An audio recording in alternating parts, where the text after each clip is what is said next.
მოგესალმებით, მე ვარ გიორგი Sarishvili, თქვენ უყურებთ უხეში ტესტ-დრაივის მორიგ ვიდეოს. ესე იგი რა ხდება? მოდი პირდაპირ აქვე შეგახსენებთ, რომ ამდენი ხალხი რომ წერთ ხოლმე რა, რომ აი სულ BMW, სულ Mercedes-ი, სულ BMW, სულ Mercedes-ი. შეგახსენებთ იმას, რომ BMW-ს და Mercedes თუ ჩამოუყვებით ჩვენ ვიდეოს, აქვს ყველაზე მეტი ნახვა. ანუ არ გინდათ BMW და Mercedes-ი, კი ბატონო, უყურეთ Kia Optima-ს.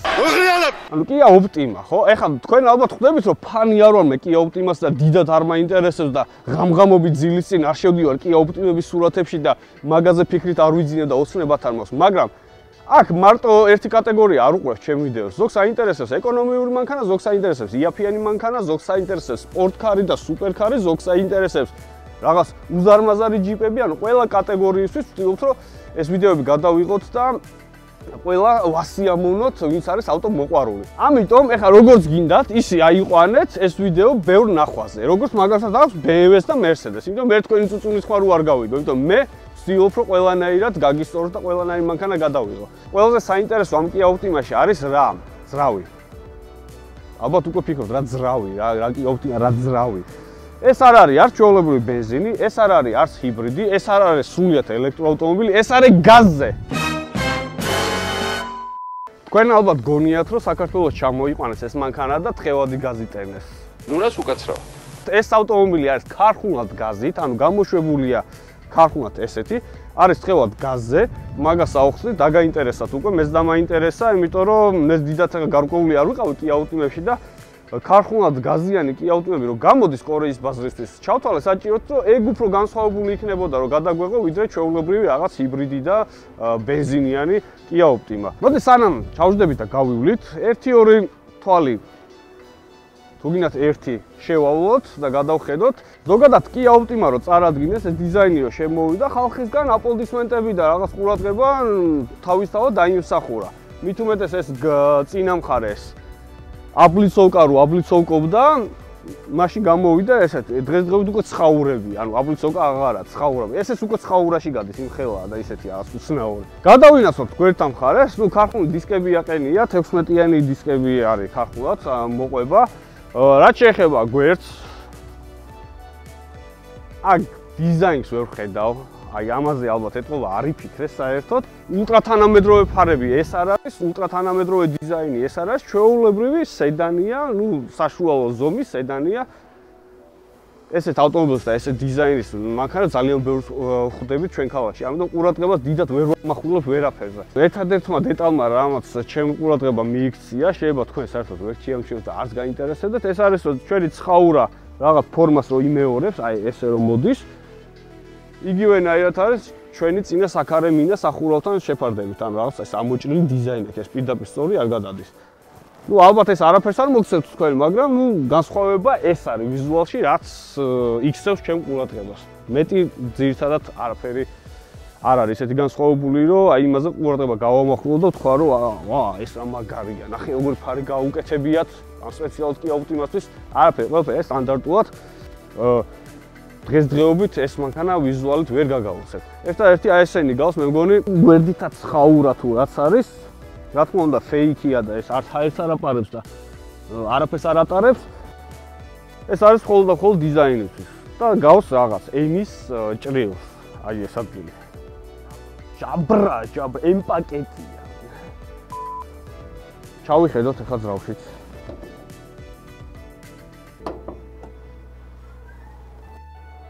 აქ ერთი ამორტიზატორი მაინც გვაქვს, ამიტომ ამის წონას მე ვერ ვზნობ.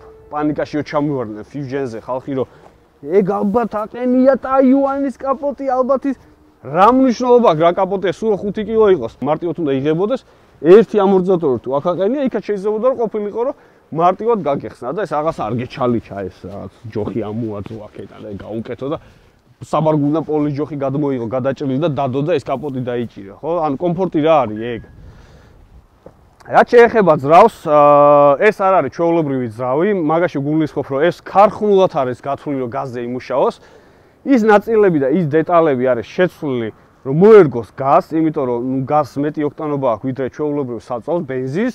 ამიტომ ძრავი რო ყოფილიყო გამძლე და კარგი რო ყოფილიყო, შიდა ნაწილები არის შეცვლილი რა, არის სხვა მასალი. იქ დამუშავებულია, რაღაცა კოვანია, რაღაცა სხვანაირია, რაღაცა ისეთი არის. ხა ბოლომდე ინჟინერის რაღაც ფაკულტეტი არ მაქვს დამთავრებული და არ შემისწავლია, მაგრამ ნუ რეალურად ეს არ არის ჩვეულებრივი GDI ძრავი, რომლებიც არის კი Optimებში. ანუ სტანდარტული ის GDI ძრავი არ გეგონოთ რომ გადაკეთებულია, ეს არის სხვა ძრავი. მოდი ძრავზე მინდა კიდე რაღაცები ვისაუბრო ზოგადად. თუ 90-იან წლებში გამოშვებულ ავტომობილებს ჩვენ შეგვეძლო რაღაცა კონსერვის ხილიდან ზეთი გადმოგვესხა, მინერალი რაღაცა და შენახული მოხუფული ბებიასთვის მოგვეპარა რაღაც ზეთი და ჩაგვესხა და ის ძრავი იმუშავებდა და დღემდე დადიან ეგ ძველი ძრავები. ქვადარკინაზე რომ მუშაობენ და ყველაფერზე რომ მუშაობენ და ნავთი რო ჩავასხათ, იმაზეც რომ მუშაობს ეგ ძრავები, დღესდღეობით ეგ სიტუაცია აღარ და სრულიად შეცვლილი არის. ავტოინდუსტრია მიდის სხვა მხარეს საერთოდ. დღესდღეობით უშვებენ ისეთ მანქანებს და მაგაშიც მინდა რომ დამეთანხმოთ, როგორც კი საგარანტიო გაუვა, ის 100-150.000 კილომეტრი როგორც კი გაუვა, ორიენტაცია ყველა კომპანიას აქვს იმაზე, რომ ძრავს და ზოგადად მანქანას და დედამანქანას. ეს იმიტომ რომ ყველა ცდილობს ამოიღოს ის თანხა, მანქანები უფრო რაღაც მხრივ იაფტება და ოპტიმალური ხდება, რომ ყველასთვის ხელმისაწვდომი იყოს, იმიტომ რომ ეს თანხა რაშიც გიკლებენ შენ და გაზრდების საშუალებას, რომ უფრო მარტივად შეიძლება მანქანა, ის თანხა რაღაც უნდა ამოიღონ და რითი იღებენ ნაწილებით, ახალი ნაწილებით, რომლებსაც ყიდიან. ანუ თქვენ თუ გაქვთ საშუალება იმისა, სენჩი შეიძინოთ ავტომობილი 100-150.000 ანის 3 წლიანი გარანტია ატაროთ და მერე დააბრუნოთ ეს მანქანა ან გაყიდოთ ისევ ახალი შეიძინოთ, ეგ პრობლემა დიდად არა გაქვთ. თუ შეგვეძლო 90-იანებში გამოშვებულ მანქანებს ჩაგვესხა რაღაც ბანძიზეთი და მაგაზე დიდად არ უნდა ვიულობდით და 1000 გადაცდებოდა თუ 2000 მაგაზე არ უნდა ვიულობდით, ამ შემთხვევაში 100.000 გაივლით უპრობლემოდ, მერე იწყება პრობლემები. ამიტომ რითი ვიცავთ ჩვენ ძრავს? კარგი გაგლების სისტემით, კარგი ანტიფრიზი უნდა გვესხას, საუკეთესო ზეთი უნდა გვესხას, რომ შეინახოს ეს ძრავი, ზეც უნდა ქონდეს ის ფუნქცია, რომ ეცადოს, რომ გააგრილოს ძრავი და მართლა ეგრეა. ანტიფრიზსაც აქვს ეგ ფუნქცია. ჩვეულებრივი წყალი რა არის? მალე ცხელდება, იჟანგება, ფუჭდება, იჭედება არხები წყლის და ეს ყველაფერი უწყობს ხელს იმას, რომ ძრავი რაჭება მალე გამოვიდეს წყობრიდან. ჩვენ თუ ჩავახსოვთ კარგ ანტიფრიზს და კარგ ზეთს და კარგ ზეთში გულისხმობთ იცის მე რაზესაც უწევ რეკომენდაციას. ეს არის Valvoline, როგორც გესიამოვნებთ, ისე შეგიძლიათ უწოდოთ. და კიდე რა მინდა და Valvoline-ზე მეთქვა. ზოგს კი არა, უმეტესობას გონია რომ ეს Valvoline ვინაიდან კარგი ზეთია, ღირს მილიონი და უნდა ჩაასხან მაინც და მაინც რაღაც სპორტკარში და $100,000 მანქანებში. არა, Valvoline-შიც რა თქმა უნდა სხვადასხვა ხარისხის ზეთებია, ხარისხში გულისხმობ დაშვებას. თქვენ ნებისმიერ ავტომობილს შეგიძლიათ მიხვიდეთ, ნებისმიერი ავტომობილის დაშვება შეიძინოთ მისაღებ ფასად. მე აღარ დავიწყებ ხა გარეკლამებას, თქვენ თვითონ შეგიძლიათ გადაამოწმოთ და არ გეგონოთ, რომ იაფიან ავტომობილებში შედარებით არის ხმება ეგზე. ყველანაირ ავტომობილში ისხმება და შეგიძლიათ მარტივად შეიძინოთ. შეგვიძლია უკვე დავაფაროთ, ძალიან ბევრი ვისაუბრეთ ზოგადად ძრავზე. მოგაწყინეთ კიდევაც თავი, მაგრამ საინტერესო უნდა ყოფილიყო, იმიტომ რომ ამ მანქანაზე მეც ვერაფერს ვერ ვილაპარაკებ და იმას ვერ ვილაპარაკებ, თუ როგორ ჩქარა შედის მოსახვევში და დარწმუნებული ვარ, ამითი ვერავის ვერ ჩაუქროლებ, ისე რომ მარტო ტრუსიკი დატო. ამიტომ შეგვიძლია გადავიდე და უკვე კომფორტიც ვნახოთ და განვიცადოთ ამ მანქანის თუ როგორი აქვს. 명령어를 말씀해 주세요. 라디오.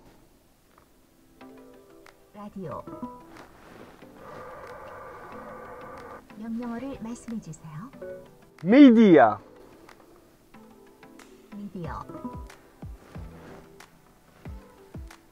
명령어를 말씀해 주세요. 소타 마사지 배우리 섹시. 조금만 더 명확히 말씀해 주세요. 완마텝. 까이하. 죄송합니다. 조금만 더. 까이에ха, ამდენიც არა მაგ, ძმაო. დავიძარით, Kia Optima-ში წყავს პატარა ბინადარი. ეს არ ვიცი ოღონდ რა არის, უფრო რაღაც ფრინველია, რა თქმა უნდა ხტები და რაღაც აი კაჭკაჭ ჯაფარაა მე მგონი. არ მიკითხავს, მაგრამ აქაც თავისი პატარა თილისმა არის. ანუ ბინადარი ყავს Kia Optima-ში. გადავიდეთ უკვე საინტერესოზე, სალონზე. სალონში რა ხდება? ეხლა სალონი არის, აქ რაღაც ძალიან ბევრი აზრი დაგვებადა ამ სალონზე. ბოლომდე ვერ ჩამოვყალიბდი მე პირადად მომწონს თუ არ მომწონს, კარგია თუ ცუდია. ჩვენი კორეული დრაკონი თუ ის სხვა არის. მაგრამ ეს დრაკონი იქნება, არა ბიძაშვილი დრაკონი, პატარა დრაკონი იქნება. კახუთი არის კორეაში ეს ჩვენი Optima, 2014 წლიანია, წინა წამყვანია, მოდი აქვე ვიტყვი რომ მე არ გამომრჩეს, ხალხს აინტერესებს როგორი არის და ეს არის წინა ბორბლებით გეკაჩება და მიყავხან. სალონს რაც შეეხება, დაუბრუნდეთ ჩვენ რეალობას, ესეთი რაღაც ხდება. მოდი საჭეთი დავიწყოთ, იმიტომ რომ საჭეზე დარწმუნებით ვიცი რომ მომწონს, პირდაპირ ვისახი. ჩვენი საჭე, რული მოგწონს, ფორმა მომწონს. იდეალურად ის ქსელში, ეს ღილაკები, რომლებიც გადმოტანილი არის საჭეზე, ესეც კარგია, უბრალოდ ვახსენებ, აღარ ჩამოთვლი ღილაკებს, იმიტომ რომ უკვე ეს ყოველდღიური სტანდარტი არის ახალ ავტომობილებში, შედარებით ახალ ავტომობილებში ეს ღილაკები, ამიტომ მაგას აღარ ჩავუმალდები. ის ღილაკი, რომელიც გვაძლევს საშუალებას, რომ ხმოვანი მესიჯები გაუგზავნოთ ჩვენ მულტიმედიას და შეგვიწვევს რაღაცები, არის აქ მარცხნივ ქვევით განთავსებული. და ძალიან მარტივი, კომფორტულია, მისაღწევადია და რაღაც რიტუალი არ უნდა ჩავატაროთ იმისთვის, რომ მულტიმედია ხმოვანი მესიჯით შევცვალოთ. ფორმა და დიზაინი მომწონს, კიას ლოგო არ მომწონს, მაგრამ ამას ნუ ვერაფერს ვერ ვუძებ, კიას ლოგოა, აი ეს მრგვალი, ყველაფერი იდეალურად, კარგად, ნუ ხუთიანი ეს, ბევრს არაფერს აღარ ვილაპარაკებ საჭეზე. გადავიდეთ ტორპედოზე, ტორპედო დაკუნთული ბუთხუზა, რის ეფექტსაც გვაძლევს რომ არის დიდი, რაღაც მასიური, ეგეც მომწონს, პირდაპირ ვიძახი, რაღაც ავტომობილში ვზივარ, ანუ ავტომობილზე არ ვზივარ, ზევიდან არ ვზივარ, შივზივარ და ეგ არის ძალიან კარგი, ეგ მომეწონა, ეს გადმოსვლა, აი ეს დიდი, რომელიც აი აქ შუაში იჭრება და განთავსებული არის მულტიმედია, კლიმატი და სხვა დანარჩენი ფუნქციები, რაც ავტომობილს გააჩნია, ესე ძალიან ლამაზად არის და დიზაინში ყველაფერი ჯდება. ერთადერთი რა არ მომწონს, ეხა მაგას გეტყვით. ზე თანამედროვეს, ანუ ულტრა თანამედროვე ფუნქციებს ვერ ვხედავ, ულტრა თანამედროვე დიზაინს ვერ ვხედავ. ვერ ვხედავ რაღაც განსხვავებულ touch-ს. ეხა მაგნიტოფონის touch-ი, აი აქ რაც არის, რაც გვაქვს, ხო? ეს კი ბატონო მესმის და ეგ touch-ი მუშაობს, მაგრამ რეალურად ვიზუალურად რომ ვუყურებთ აი ამ მულტიმედიას და ამ მაგნიტოფონს, არის ჩვეულებრივი მაგნიტოფონი. ანუ არ მიტოვებს იმის შტაბეჭდილებას და შეგრძნებას და ვერც დამიტოვებს, რომ ეს არის ინტეგრირებული. აუ რა, იმე ერთ ცოტა ხანი მასადე. 인민군 장병들과 인민들은 사회주의. არ მიტოვებს იმის შტაბეჭდილებას და ვერც დამიტოვებს, იმიტომ რომ ინტეგრირებული არ არის რაღაც ულტრა თანამედროვე ახალი ტექნოლოგიების მონიტორი, LCD რაღაც მონიტორი, რომელიც დისპლეი და პლანშეტი და რაღაც. ეს არის ჩვეულებრივი მაგნიტოფონი, რომელსაც აქვს უბრალოდ ეკრანზე touch-ი. ნუ ეს უფრო ძველმოდური არის, ამიტომ რაღაცები მომწონს, რაღაცები არ მომწონს.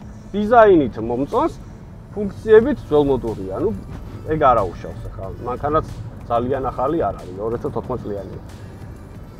მთავარი ჩვენი პრიბორები, ანუ ჩვენი მაჩვენებლები, ჩვენი დაფა მაჩვენებლების არის ესეც ძველ სტილშია, არის მექანიკური, არ არის აქ რაღაცა დისპლეი, შუაში არის პატარა, ნუ ეგ დისპლეიც უკვე აღარ ცითლება, სადაც გვიწერს ციფრებს, გარბენს, კილომეტრაჟს და ასე შემდეგ. დანარჩენი უკვე ტახომეტრი, იგივე საწვავი, იგივე წყალი, სპიდომეტრი, ესენი არის მექანიკური, რომლებიც იმართება ისრებით, ანუ ისრები მოძრაობს როგორც ძველ ავტომობილებში. აქაც განსხვავებულს ვერაფერს ვერ ხედავ ისეც, რომ აღნიშნო და ყურადღება გავამახვილო. ნუ, ცოტა მოსაწყენია ჩემთვის. რაც შეეხება კარეს ჩიხოლს, ანუ აბიუკას, ორივე ენაზე ვიტყვი, რომ ყველა მიხვდეს, რას გულისხმობ. აი აქ ქვევით რა ეს პატარა რომელიც არის, აი ეს პატარა ეს. თითქმის რო არ ჩანს, აი ეს თელის დასადები არის.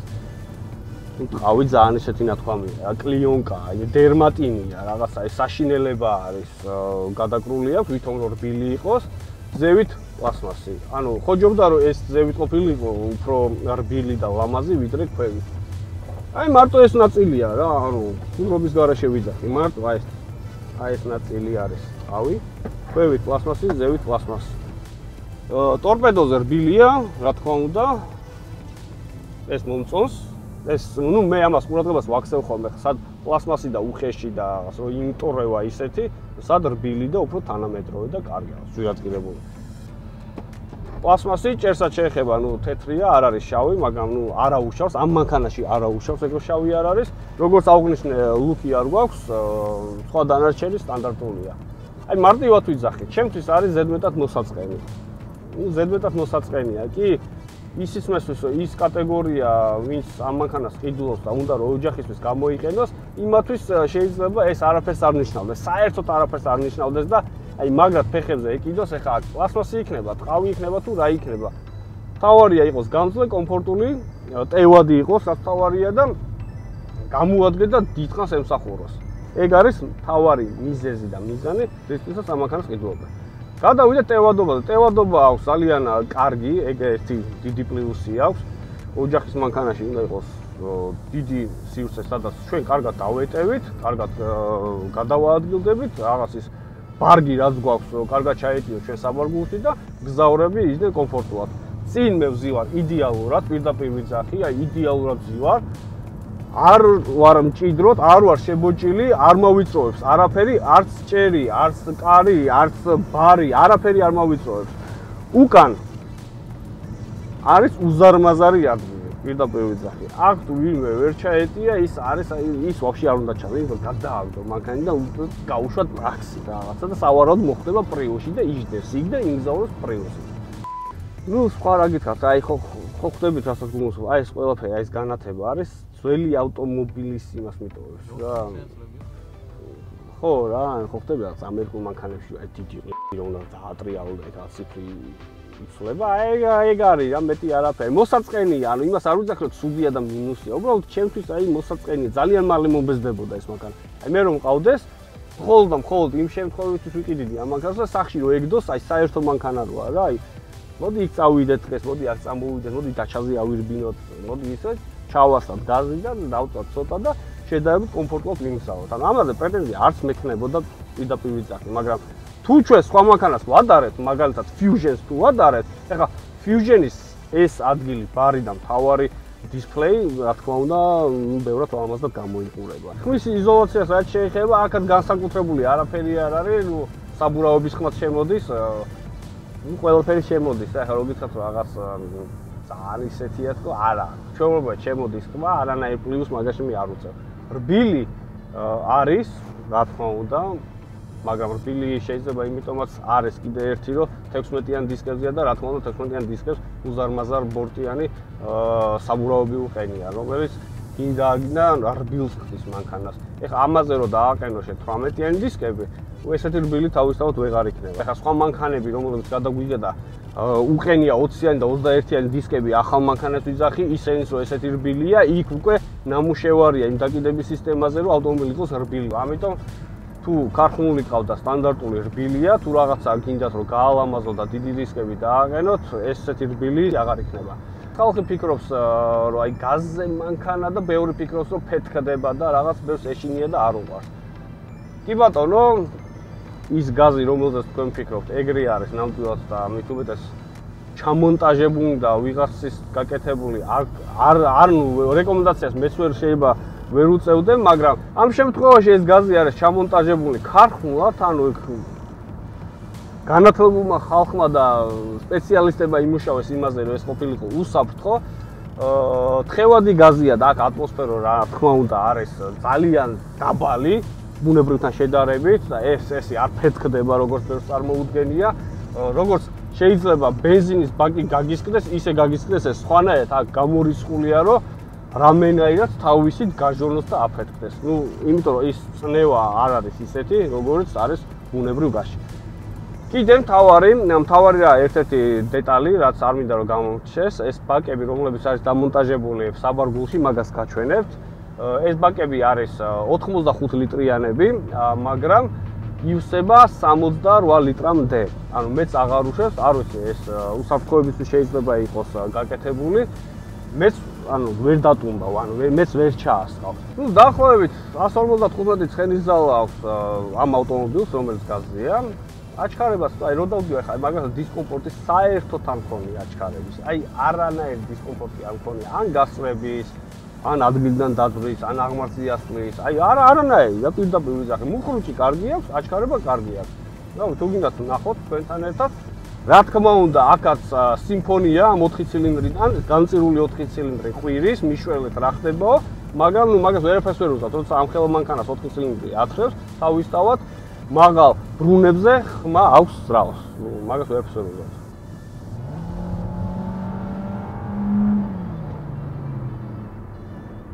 თქვენ თუ შეადარებთ ამ მანქანას რაიმე ცოტა ჩქარ მანქანას, რა თქმა უნდა ეს არის მკვდარი, არ სადარწავა და ნელი არის, მაგრამ როდესაც ჩვენ ჩვეულებრივად ქალაქის პირობებში გვიწევს გადაადგილება და სიარული და მოძრაობა, ცუდი არ არის. ეხლა მე მჯდარ ისეთ მანქანებზე, რომლებიც აღმართზე არ ადის.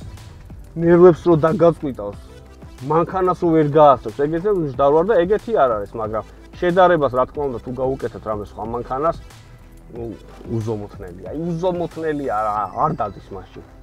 აი აქედან ერთი ვცადოთ. აი მიგორა ჩვეულებრივად 30-ით.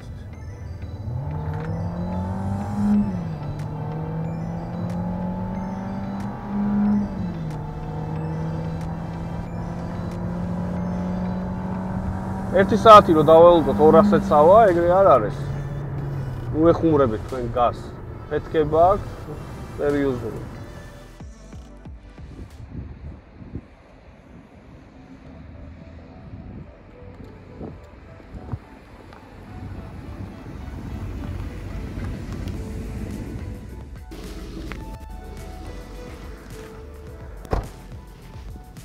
ალბათ უკვე ხვდებით, რომ დასასრულისკენ მივიწევთ, მივღოღავთ, ეკონომიურად მივდივართ, გაზეთ მივდივართ დასასრულისკენ. ეს იაფი დაგვიზდა ძალიან დღევანდელი ტესტი, ვინაიდან გაზზე ვართ.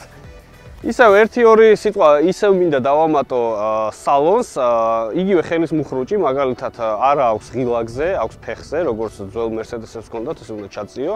მე ისე უნდა დააჭიო და ამოვიდეს. თანამედროვე მანქანებში უკვე ღილაკებზია, ანუ კნოპკით შეგვიძლია დავამუხრუჭოთ, ანუ ამოუწიოთ ხელის მუხრუჭი.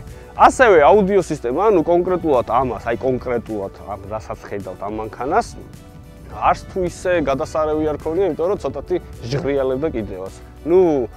შეიძლება სხვაგან სხვა სისტემა ეყენოს ოდნავ, ეხა მართლა კიას ექსპერტობას მომთხოვთ, იმიტომ რომ როგორც ვახსენე, კიათი არ ვიღვიძებ და არ ვიცინებ. ეგეც არ მომეწონა.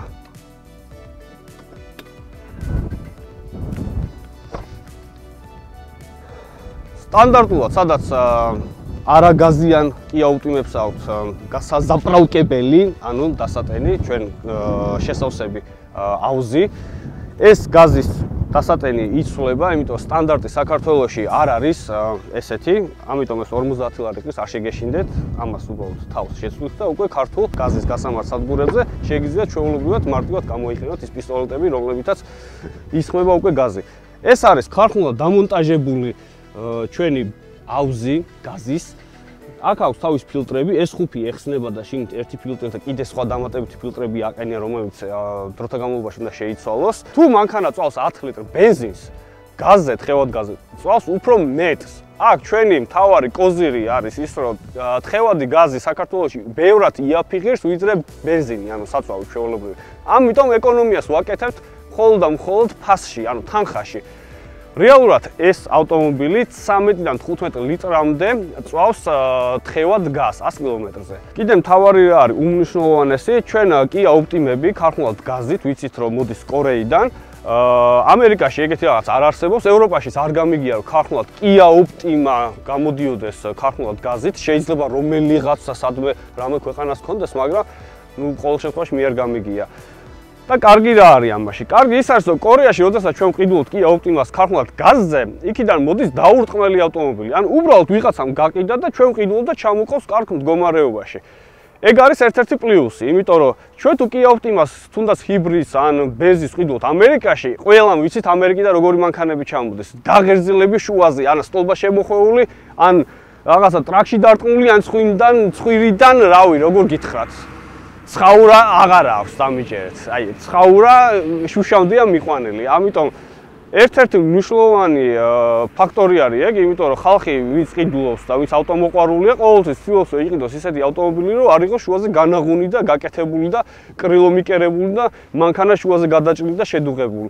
ამიტომ თუ თქვენ გინდათ კია ოპტიმა გაზზე ქარხნულად და თუ თქვენ გადაწყვეტილი გაქვთ, ეს არის თქვენთვის ერთ-ერთი საუკეთესო ვარიანტი, თქვენ შეგიძლიათ ისევ და ისევ ლინკი აღწერაში არის, მიმართოთ ავტოიმპორტ ჯორჯიას, დაგეხმარებიან შერჩევაში, ჩამოიყვანთ თქვენთვის სასურველ ავტომობილს და ნუ მერე უკვე გაზით იგორავებთ და ისისინებთ.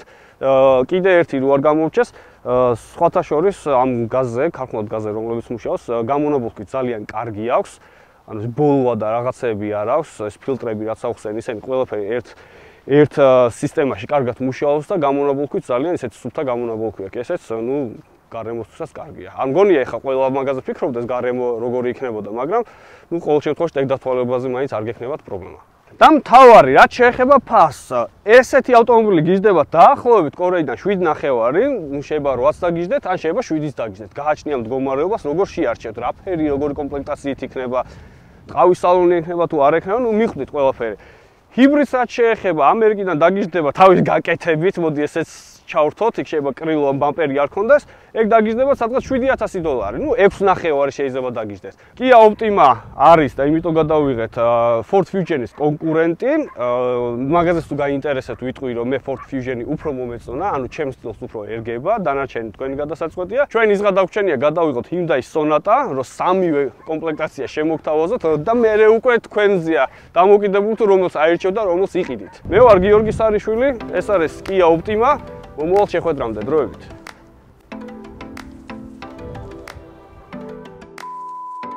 აკჭრა. თუ დააგროვებს ესეთი ამიტომ ამით ფუმონტა. დიზელი არ მეთქია. ხო, ემებსა. Kia Optimებში დევს DJI-ის ძრავები. ჩიტი. ამტეხე ხარ GDI. ჯეწმობას. რაც შეეხება აჩქარებას,